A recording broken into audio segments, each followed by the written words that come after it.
All right, welcome back, everybody. Part 3. This is your host, Jeffrey Scott Zeiser. I'm recording this for Cerritos College, History 103. No date on it because it'll be useful for the future. Of course, I reserve the right to redo it. Now, this is Korean War 3, our supplemental lecture from the USMC Official History, Book 3. A reminder, I'll show you the thing. Here we go. It's called the Chosin Reservoir Campaign. Different author. This one's not quite well as regarded as the first two. I was doing research on the historiography, but it's interesting. We're going to be getting into the map, and there's already some spoilers here, everybody. Here's the first one. All right, so this will come back. That is to say, because we're dealing with the USMC, just if you're curious, the Yalu River is the Korean border with China, and there's these big red arrows. We'll find out what those mean in a second, everybody. But yes, this is the book we're using. Welcome. All right. As normal, we're going to work our way through the highlights. We're not doing the whole book. The book is 460 pages, plus pictures and appendices. But we'll get in enough so you can understand the key thrust. Because basically the beginning of the Korean War is the very vibrant back and forth part. After 51, the war settles down into basically siege warfare, but we're not going to get there. That's the part where, as we talked about in class, Eisenhower rolls in and ends the war, because it's just a grinding siege like World War I, and nobody wants to do that. All right, let's get started. Okay, so this section is called the Chosin Reservoir Campaign for the Marines. Actually, I want to see if it's on the map. Oh, sure it is. I'll show you all really quick. So this map's not that helpful. It's a general map. Here we go. This map, Chosin Reservoir is right on here. And this blue line is the Marines. So for the Marines, they're going to care because this will be the east coast of Korea, will basically become the Marine Theater.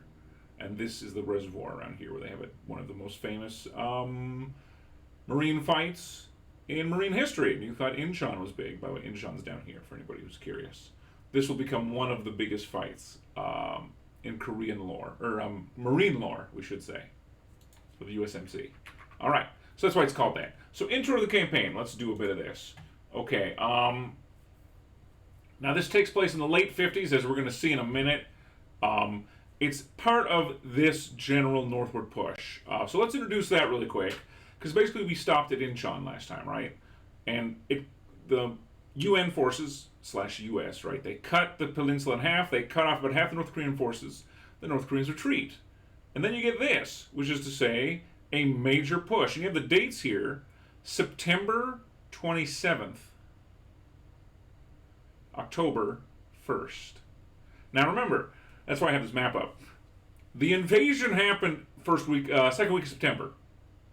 This should show you how impressive this is. How quickly the North Koreans retreated. It was shockingly quick. So if anything else you're going to hear, this is what you should hear. But the major operations is just a U.S. Army, the one that was in the pocket. They end up down here in Pusan, and they come up the west coast.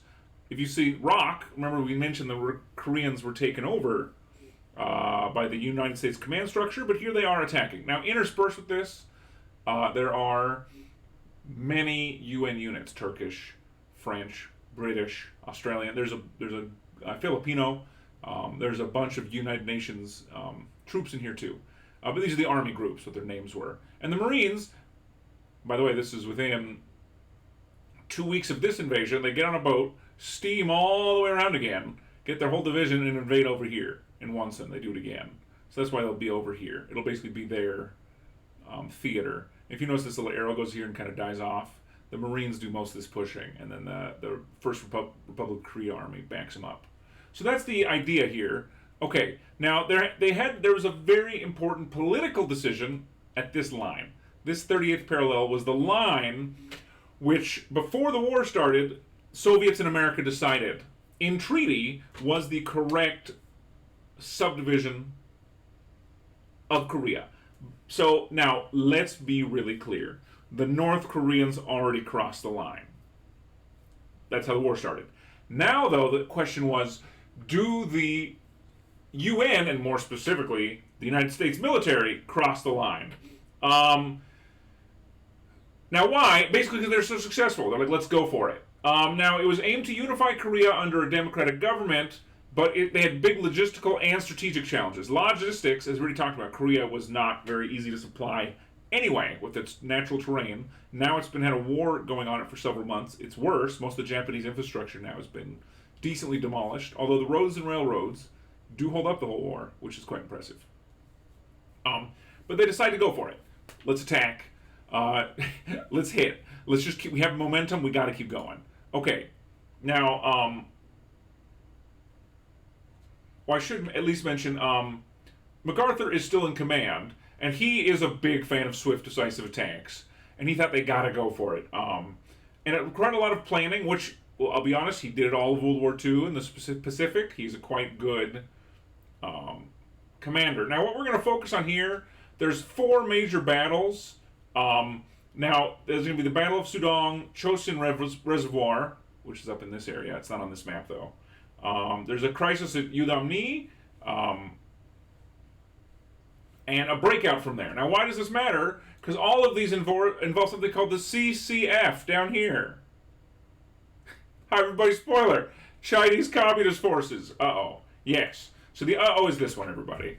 I'm just going to show you right now. Because if you compare our 2 maps, right, by October, the UN is roughly here. The short version will be by December, they get to the border with China, and then China counterattacks. Now, why should you care about that? You're like, Professor Zeiser, I'm in California, I'm warm, things are great. Who cares? All right, let's just, we watched a little bit of this video earlier, but this is actually the Marines, funny enough, marching in this terrain. Hi, everybody. This is North Korea. Now, remember, Korea is near, oh, there's a Pershing tank, nice. North Korea is near Russia, so it's this eminently awesome terrain. Just look at those hills and then the flatlands, right? Look at all that snow, everybody. Look at it's in a blizzard. Do you see the snow blowing? It's hard to even record snow on this old equipment. Look how cold these poor guys are. So they're marching in snow with snow. Look at their snow boots, everybody. Freezing. They're happy their vehicles work, by the way, everybody. This is December in Korea. Cold. So, and look at this. This is just, I have to pause it. This is amazing. Hi, everybody. Have you ever dug a hole? I hope you all have. Great. Now that we're in California, I have to ask a second question. And there's a machine gun right there, right? Have you ever dug a hole in frozen dirt? Now you're like, Professor Zeiser, that can't be funny.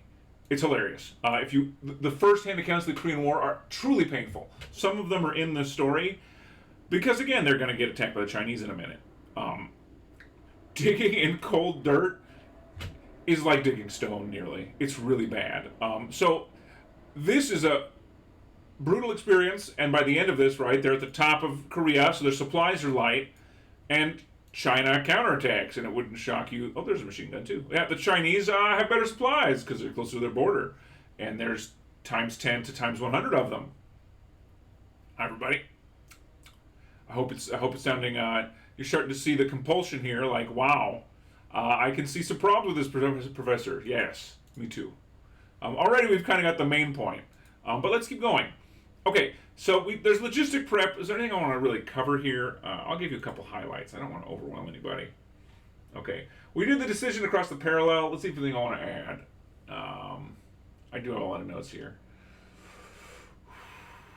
Okay, funny enough, the UN didn't want to cross it. The Koreans, though, are pumped. Syngman Rhee, the president of Korea, obviously wants to unify the country, all the way up to Manchuria, former colony of Japan / sovereign country.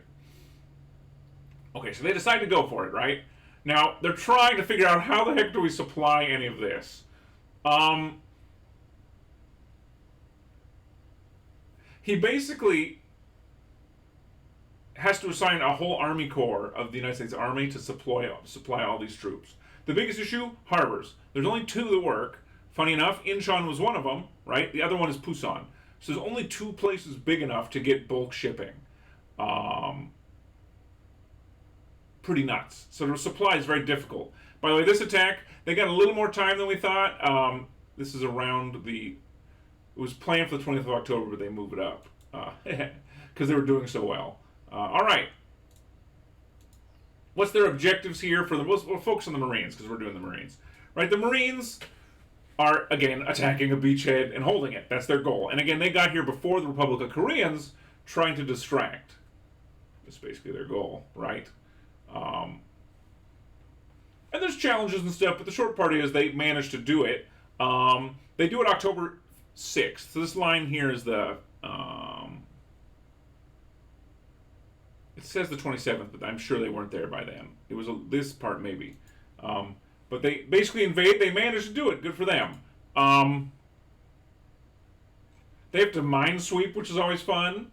Let's see, any challenges here I want to point out. Oh, sure. The transports they use, the logistic transport troops, LSTs, aren't designed for rough seas in the fall and winter. It's about as hard as a Pacific crossing. So there was a lot of health concerns and will our ships just sink concerns. Those are legitimate, everybody. They're worried about food and supplies. They had smallpox breakout, etc. So there's a decent number of problems coming on. Let's see anything else I want to add here. We did logistics. We did morning operations. Let's see. Oh, here we go. Okay. Let's see if there's anything else I want. Okay, so then we got to basically get into how does this lead to the next part. That is to say, the Chosin Reservoir, right? So the fight now becomes, do we keep pushing or not? And the Marines have the best record in the war right now, right? So obviously, they're going to push up. Like, why not? So this leads to the Chosin Reservoir, and they're pushing up. Now the North Koreans are starting to ambush and slow them down, now that the border has gotten closer to China. Remember, most of them are from here, most of them have trained here. The terrain, I'll play this on the side just so you can see it again. The terrain is awesome in terms of being truly depressing. Okay. Let me get, my notes.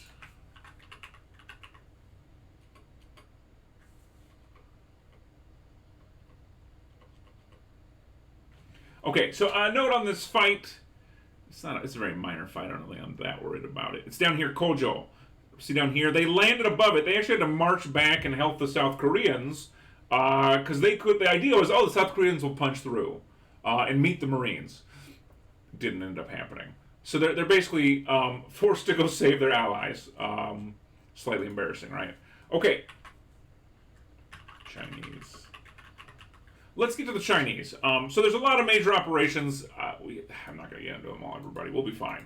Okay, so first, at this point, because of the Incheon landing, the North Korean military as a formal fighting unit had basically completely collapsed. It's done. Oh, look, a crashed Avenger. That's a old torpedo bomber. They're probably just pretty good general bombers, too. This is trying to land on airfields in the ice, everybody. If you're like, sounds, difficult, it does happen. Okay, so now the Koreans basically became guerrillas, right? Spanish for little war. So they're trying to slow down the Americans and the UN forces. And in part of this, the Chinese start to infiltrate units into the mountains, marching by night, hiding by day to avoid air observation. And then they have a first fight in Northwest Korea where the 8th U.S. Cavalry and a whole Republic of Korea division get mauled by the Chinese. Because again, they're advancing as fast as they can, not expecting resistance, and they're meeting resistance. Now, you might say, Professor, we just talked about the North Koreans. How are the Chinese? Hello, everybody. At this point, the Chinese are 20-year war veterans. Let me say this again. Chinese have been fighting in China for 20 years. Now, why? Like, why does it matter? It's almost an Asian question. But China had to fight with, they had a civil war and warlords, and then a fight with Japan, and then another civil war. The Chinese have a lot of experience fighting. And nobody believed it. This is the crazy part. So there's whole units that got ambushed. Ooh, there's a boxcar. That's a fun supply plane. Very, very Very useful in this time period. For about 5 years, it's a famous airplane. All right, so they start to get evidence. The Marines do recon and finally find evidence. They even get Chinese prisoners, and they're divisional prisoners. And there's basically indications that the Chinese already crossed the border over here. Yeah, the Yalu River. So again, everybody, slight panic. This is how I did the supplies, by the way. You just push it out the back of a boxcar. Now, some historical info here. We talked about the Chinese wars, fighting the Japanese, and then 4 years of civil war. Basically, the nationalists, which is modern-day Taiwan, collapsed. And the communist one. This is about 6 months before this war starts. Maybe a year at this point. So the Chinese had just won a major civil war. What's their structure? Very Soviet, actually. Big units. So they have big army groups. They run everything by divisions. An average army was 3 divisions, like 30,000 men. And their infantry divisions, again, Soviet, they're 10,000 men divisions. Although in theory, it's closer to 7,000 to 8,000. Again, that's still a lot of men. And they're coming. And they generally are decently well equipped. It's older American equipment, actually, funny enough, like the Americans. Now you might say, Professor, excuse me, what? Say it again? While the North Koreans had primarily Soviet equipment, the Chinese at this point still have primarily American equipment. So let me repeat that one more time. Now, why would that be? The Americans had spent nearly 20 years shipping weapons into China. Huh. Interesting. So, okay. So what are they even doing? Why would they want to do this? Well, Mao Zedong, who was the president, he was, again, 20-year expert at guerrilla war, and understood protracted campaigns, like don't just force your enemy to fight straight, but like find a way to win, making it longer, and finally maneuver war. Again, very Sun Tzu, old art of war things. And he, funny enough, he tried to focus on wars of annihilation, quick decisions within the protracted war, and he's not a fan of operational fronts and positional war. That was not the Chinese strength. As we'll see, one reason the war, we won't quite get there in this lecture, but basically the war stalemates because the U.S. is able to force a set-piece war. Now, what's their doctrine? It's interesting to point out. They commit to combat, and then for every 6 days, and they just do a rotation. Then they replenish, replace casualties, and keep doing it. And they try to keep their momentum high by just attacking hard. It's very Chinese. Now, funny enough, they had to actually start a campaign inside of China called the Hate America campaign. Now, I point that out. You say, Professor, wait a minute. If you needed a campaign called that from propaganda point of view, does that mean they didn't always hate America? The basic short answer is yes, they didn't, right? Because again, America supported China. Funny enough, this is what makes it very ironic. Most of the 19th and 20th century, the U.S. was pro-China. Interestingly enough. All right. The Chinese enter. This is the big turning point. If you don't hear anything else today, this is the big one, right? So how did the U.S. not manage to win? The Chinese enter the war. And we already started talking about the propaganda. From this point, this is when Chinese and American, basically, marketing has to get pushed to be anti each other. Until 1950, the Chinese and the Americans were generally friendly. From this war's beginning is when it has to start being negative. So I mentioned here propaganda. Basically, the Chinese tried to play up atrocities committed by the Americans in Korea to justify the war. So that it's aimed at make a high emotional intensity amongst the populace to sustain the sacrifices required for total war. So the communists had to change it, and they used media to do this. Now, our book mentions the high illiteracy. It was mostly street corner loudspeakers and radio broadcasts, including realistic depictions of torture and executions. Right? So they tried to make it very emotional. So the Chinese got mad at the Americans. Because again, I just mentioned China's been fighting a war for 20 years. You have to do something to make somebody really mad, right? Um, Especially if they've been historical friends. Now, the thing you should put a pin in it here. Hi, everybody. It's totally possible. It worked, right? They end up doing it. Actually, we're going to be talking about this today. I'm going to leave it up while we have it. This one is from the 10th of December, 2 days ago, everybody. That'd be nice if it would have been perfectly on time. This is the Marines leaving the North. This is after they get out of some of the stuff we're going to talk about today. More of that freaking cold terrain. Hey, still have vehicles, though. Isn't that nice? Okay, so now major battles happen. The first one is November 1st, 1950. This is the Battle of Sudong. And this is funny.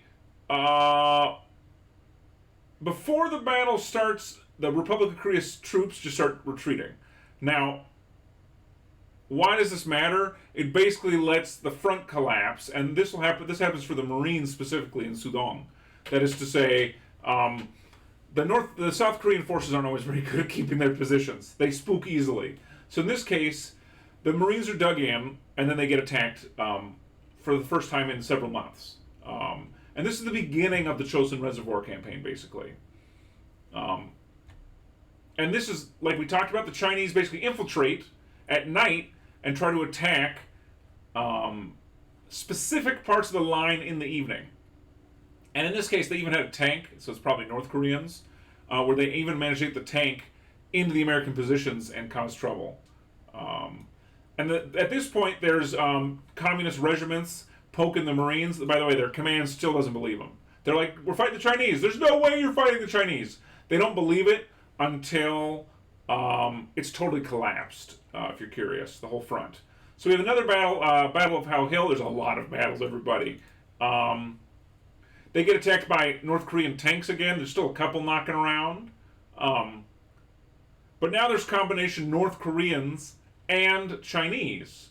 And now this one's funky. All of a sudden, Chinese units are also just disappearing off the front, and they don't know why. Ha ha. Which is slightly terrifying. So they were fighting for a couple days, and then they disappear again. So, by the way, the later research basically shows the Chinese were testing them out. They sent some of their units in, fight the Marines and the Army and the Koreans a little bit, see what happens. They're basically scouting and developing their strategy. So early November, they're still figuring it out. All right.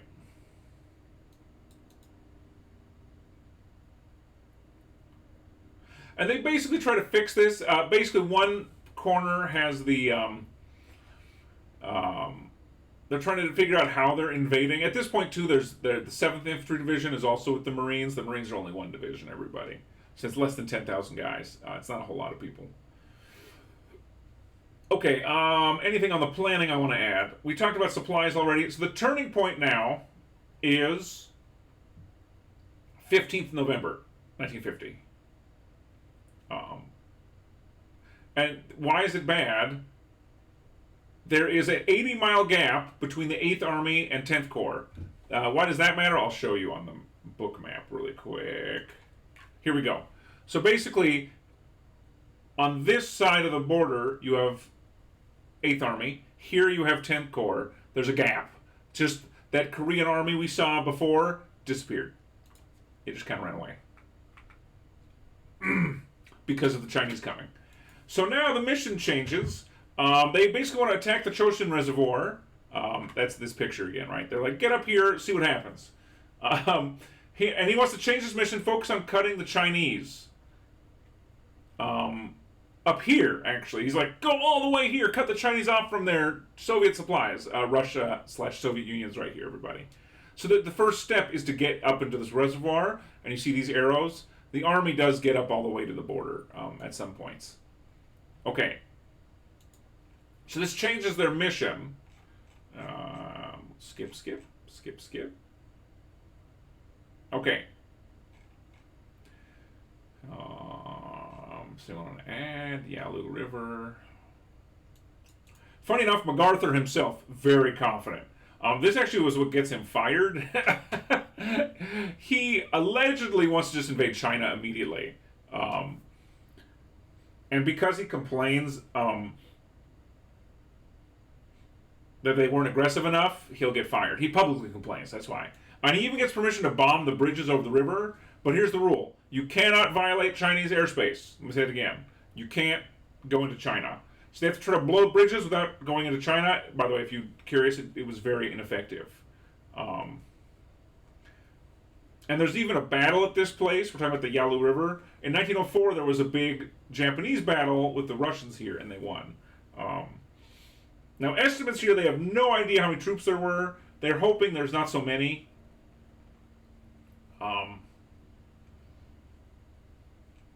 So this leads to the morning of November 26th. They're basically surveying all the units and where they are and trying to figure out what they're doing. And finally, they're getting report from captured troops, which they finally got, that the army has reached where they are and is attacking. And they plan to move south from a place called Udamni and cut off the Marines. And let me see if the map has it. Udamni, right here, yep. So they're coming down, and this is going to be one of those huge battles. Basically, they're fighting here and here on both sides of the river. The Chinese try to cut them off. We get a lot on the disposition of them, but this is when the initial battle begins.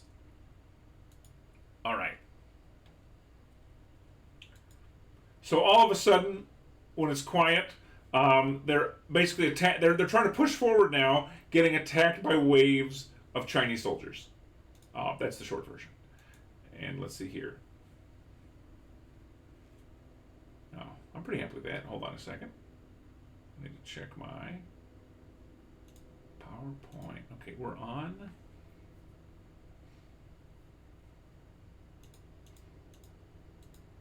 Oh, we're on that one. We've got this one now. Okay, I have to show this because it's terrifying. Okay, so you saw those trucks I'm showing. I'll even leave them up because they're helpful. These are the kind of roads we're dealing with, everybody. See these cliffs? Just take a look at those. I'm just gonna say, ow. Now, this is Udangnim here when they attack the Marines. There is another Marine outpost here that is quite famous as well. And then their main post, this little place here, Hagaru. You can see the book. I think I have it in the book. It's a little bigger. Hold on a minute. Oh, yeah, here we go. A little bigger. So we're talking about this place here. Now, hi, everybody. If you notice these numbers, these are Chinese regiments. They all attack within a couple days. So the first attack here, second. So first, second, third. Now, these numbers next to them, if you've never read a military map, don't die. I promise it's not that bad. These show you the unit numbers. Now, if you'll notice, there's zero overlap. Let me say this again. None of these are the same one. So the Chinese managed to get into hills all around the Marines who are here and here trying to push up. Remember, MacArthur said, get to Chongning, go! So the Marines are here planning to somehow get up the coast. Hello, everybody, look at this. Completely surrounded by the Chinese. And so the Marines have to just, this is one of the most famous Marine battles ever, and it's a retreat. That is to say, they have to fight their way from Yeongnam-mi and the other side of Chosin Reservoir, get to Hagaru, and run for it. They're fighting their way past several Chinese regiments and divisions. Tens of thousands of soldiers. And there's only one division. So they're wildly outnumbered. And here's the thing, everybody. The Marines just don't get wiped out.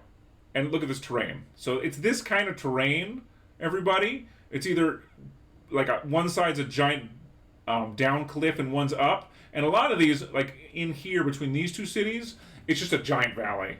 And the Chinese snuck up on both sides of the valley and start to attack the American Marines and push them back. That's the shortest version.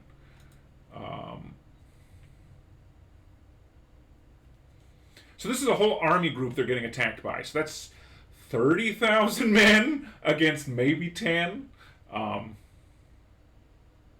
So they initially get assaulted, so they know the Chinese are there. You're not panicked yet, right? However, they start fighting for all these hills. Don't write down the hill numbers, everybody. Just on my one sheet, there's a bunch of them. But the point starts to be they're getting surrounded, right? So that starts with this one I have on the slide, Hill 1403. Basically, both Marine and Chinese forces occupied high ground. They're now shooting at each other. The Marines now are trying to retreat. They basically figure out they're not going to make it. And so they're now getting shelled, shot directly, attacked at night by human wave. That just means we're a bunch of people run at you yelling.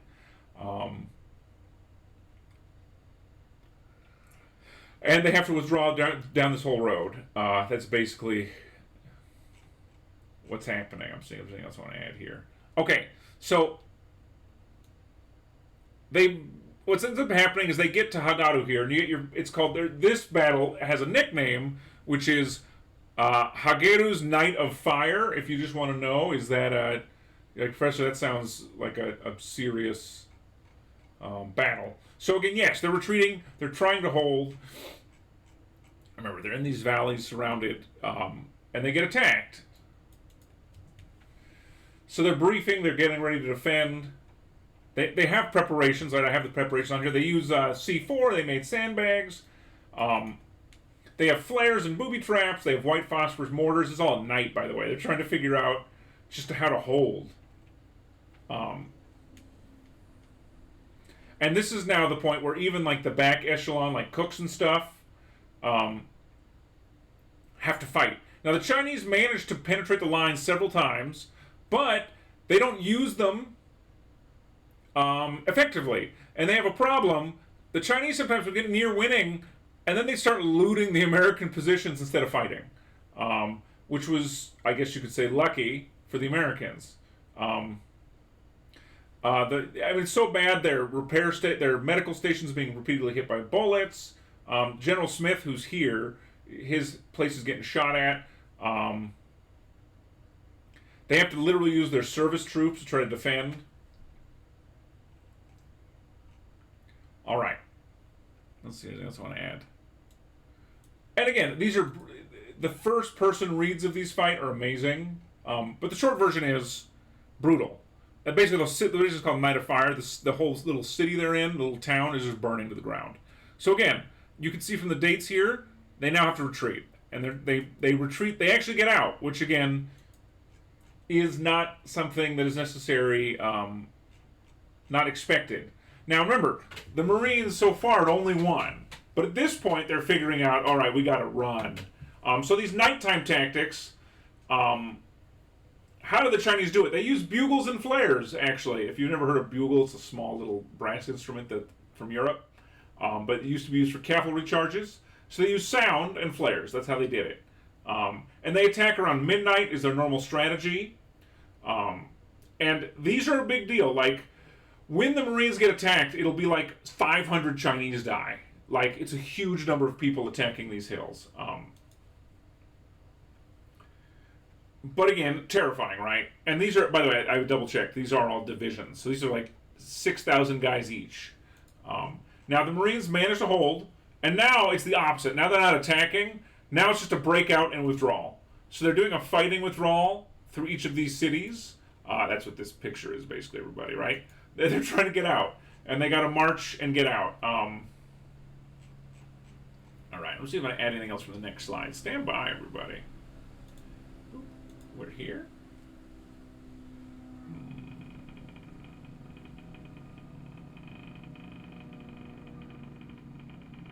We can get more data. Let me see how long I've been going. I always have more. Okay, I'm going to stop it here for now because we hit the main point, which is to say now the Americans are retreating.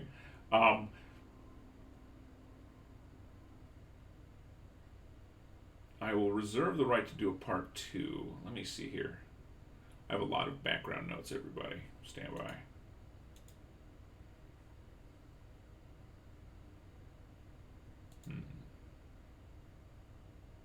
No, I like it here. The map is helpful, and the video helped too. Just seeing, this is the key, right? This is the turning point of the war. This is to say, basically, from here, this big arrow happens, right? Now, we can get into every step of it, but what is it? Basically, the United States military has to retreat its steps. In the future, I'll probably do a supplementary lecture For now, the point to know is basically the U.S. is now fights the Chinese all the way back to around the 38th parallel. And it basically, plus minus 30 miles or so, goes back and forth for the next 3 years. Exciting, everybody. But hopefully in the future we'll have one more stream on this, or recording. But for now, I've been going 30 minutes. That's a good little snippet. So I will leave it here. Thank you all for listening. I'll see you next time.